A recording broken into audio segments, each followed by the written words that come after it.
But do you believe he's morally bankrupt? My personal opinion is not appropriate for me to say. I respect his authority as a Supreme Court So justice. you think he is morally bankrupt? I did not say that, Senator. I did not understand that it would be used as a public advocacy piece. See, I don't believe you. I think you allowed your political beliefs to cloud your judgment. And I think you said a few years ago what you said about Brett Kavanaugh, and I think you believe it. You're the only person in the Milky Way who believes you're impartial. This isn't a gotcha moment. This is a judicial temperament test. This nominee signed a letter calling Brett Kavanaugh morally bankrupt. Strong words. Political words.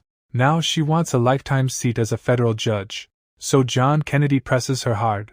Do you still believe it? Or were you driven by partisan rage? Because if politics clouded your judgment once, what guarantees it won't happen from the bench?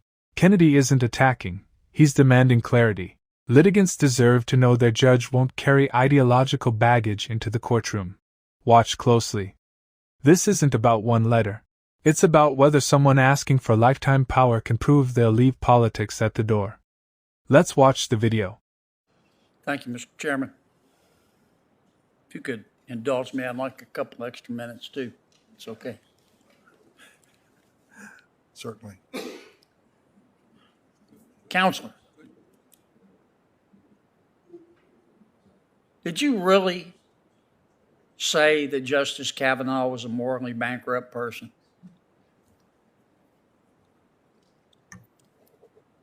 Senator, as I explained, I did not write that letter. I did sign it. Did you read it?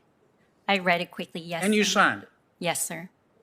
Did you really say that Justice Kavanaugh, if he was confirmed, would cause people to die? As I stated, Senator, I understood those statements were overheated rhetoric, but I understood them to be just that, but you said rhetorical. You said it, right? I did sign the letter, yes, Senator. Okay. Do you believe that Brett Kavanaugh is a morally bankrupt person? Senator, sitting here as a judicial nominee, it is not appropriate for me to comment Do you believe personally that, on well, you any said justice. it. You said it. Do you believe that he's a morally bankrupt person? Senator, it is not appropriate for me Why to comment. not? You said it. I understand. Senator, I am giving you extra time, but can she be allowed to answer? Sure. I just want an answer. I agree that she should answer. You're not going to answer my question? I believe I've answered it to the best of my ability. Honestly, Senator, I respect completely the confirmation process and the authority of Justice Kavanaugh and every Supreme Court justice. But this is real simple. You said just a few years ago, you weren't in law school, you weren't in college. You said Brett Kavanaugh is a morally bankrupt person. It's clear as thunder on a summer night. Now, you're under oath. Do you believe he is or not? How hard is that? You'll have much harder questions as a federal judge if you make it that far. I appreciate the question, Senator. As I stated, those statements were rhetorical advocacy that I signed as an alum addressing my law school alma mater. I did not. Well, let me ask you about this rhetorical advocacy. Does rhetorical advocacy mean you said something, but now that you've been nominated, you're scared that you can't get the votes, so you're going to try not to answer the question? Is that what rhetorical advocacy means? What is rhetorical advocacy? Is it a lie? No, it's not a lie, Senator. I would say that it's statements that are made in service of an advocacy position. Okay. And if you issue an opinion and you get reversed by the Supreme Court, are you just going to say, oh, don't worry about it, justices, that was just rhetorical advocacy? What is this? Absolutely not, Senator. If the court issues an opinion as a lower court judge, I would be absolutely bound to follow it. It is not merely rhetorical advocacy. It is the law of the land. Okay, let me try one more time. Do you believe that Brett Kavanaugh is a morally bankrupt person? Senator, sitting here today under oath. Sitting here today under oath, I can assure you that I respect completely the authority of Justice Kavanaugh as a duly confirmed Supreme Court Justice of the United States. Yes, ma'am, but do you believe he's morally bankrupt? Senator, as I stated, I respect his authority and the authority of every Supreme Court Justice sitting on our court. Yes, ma'am, but do you believe he's morally bankrupt? My personal opinion is not appropriate for me to say. I respect his authority as a Supreme Court So Justice. you think he as I is do morally for- bankrupt? I did not say that, Senator. But you signed a letter saying he was morally bankrupt. Several years ago, as an alum addressing my law school alma mater, I did sign a letter that I believed was addressed only to my law school administration. Oh, you But didn't sitting think here it would today- be public? I did not understand that it would be used as a public advocacy piece. No, I Okay. believed it was only addressed to my law school administration. And you signed that because you wanted to show fidelity to your alma mater, Yale Law School? I signed it, Senator, at the time because I felt that it was an appropriate statement to make to my law school administration, notwithstanding the overheated rhetoric. But sitting here today as a judicial nominee, what I want to assure you is that as an advocate, as a litigator, as a neutral adjudicator, and as a judge, if confirmed, I would absolutely respect the authority of every Supreme Court justice and all of its precedents without reservation. See, I don't believe you. I think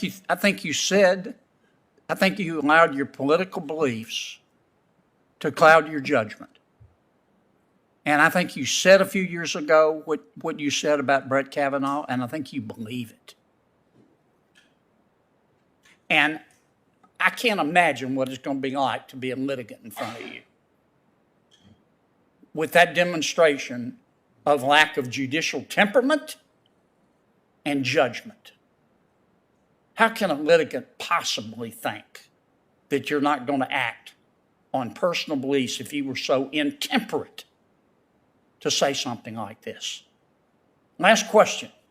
Are you proud of the fact that Yale Law School has a quota system limiting the number of Asian Americans?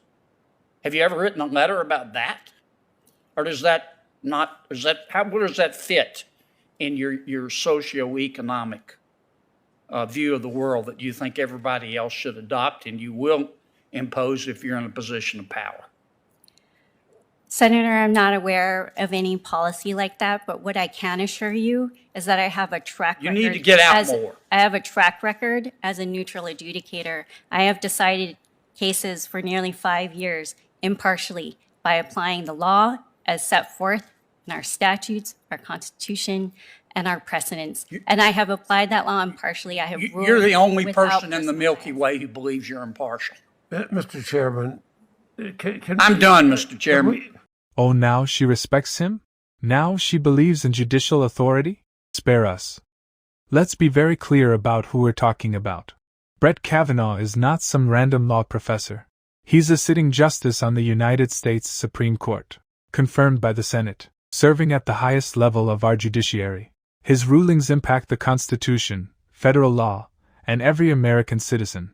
And just a few years ago, this nominee signed her name to a letter calling him morally bankrupt and suggesting his confirmation would cost lives. That wasn't accidental. That wasn't unclear. That was deliberate. But now, sitting under oath, hoping for a lifetime appointment, suddenly the tone changes. Now it's I respect his authority. What changed? His record didn't change. His position didn't change. The only thing that changed is her ambition.